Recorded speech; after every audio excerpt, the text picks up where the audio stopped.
অত্যন্ত গুরুত্বপূর্ণ দিন। আজকে কিন্তু ফের বিজেপির কেন্দ্রীয় নেতৃত্বের সঙ্গে ককরোচ জনতা পার্টির যারা প্রতিনিধি রয়েছেন, যারা নেট অ্যাসপিরেন্ট রয়েছেন, তাদের যে মুভমেন্ট চলছে, গতকাল তারা দেখা করেছিলেন, আজকে ফের তারা দেখা করবেন 24 ঘন্টার মধ্যে। এবং তিনটে শর্ত দেওয়া হয়েছিল, যারা নেট অ্যাসপিরেন্ট, যারা সুইসাইড করেছেন তাদের পরিবারকে ক্ষতিপূরণ দেওয়া, এবং মুভমেন্টের কারণে যাদের বিরুদ্ধে মামলা হয়েছে, এফআইআর হয়েছে, প্রশাসনিক পদক্ষেপ নেওয়ার কথা, সেগুলো সম্পূর্ণভাবে উইথড্র করতে হবে। এবং হচ্ছে কেন্দ্রীয় শিক্ষামন্ত্রী ধর্মেন্দ্র প্রধানের ইস্তফা দেওয়া, সূত্রের খবর কম্পেনসেশন দেওয়া এবং এফআইআর উইথড্র করা, এই দুটো বিষয়ে বিজেপির কেন্দ্রীয় নেতৃত্ব নিশ্চিত হলেও, তাদেরকে প্রতিশ্রুতি দিলেও, তৃতীয় যে বিষয়টা রয়েছে অর্থাৎ কেন্দ্রীয় শিক্ষামন্ত্রী ধর্মেন্দ্র প্রধানের ইস্তফা, সেই বিষয়টাই কিন্তু তারা নারাজ রয়েছে।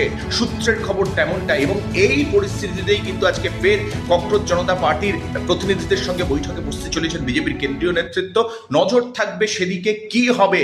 কেন্দ্রীয় শিক্ষামন্ত্রী ধর্মেন্দ্র প্রধানের ইস্তফার ক্ষেত্রে কি সবুজ সংকেত দেবেন জেপি নাড্ডারা, নাকি যদি সেটা না হয় তাহলে ককরোচ জনতা পার্টি বা নিট অ্যাসপিরেন্ট তারা যেভাবে মুভমেন্ট করছেন যন্তর মন্তরে, সেই মুভমেন্টের গতি প্রকৃতি আগামী সময় কি হবে। নজর থাকবে বাঙালি ও কালচারের। আপনাদেরও নজর থাকুক সেদিকে আমাদের পেজে।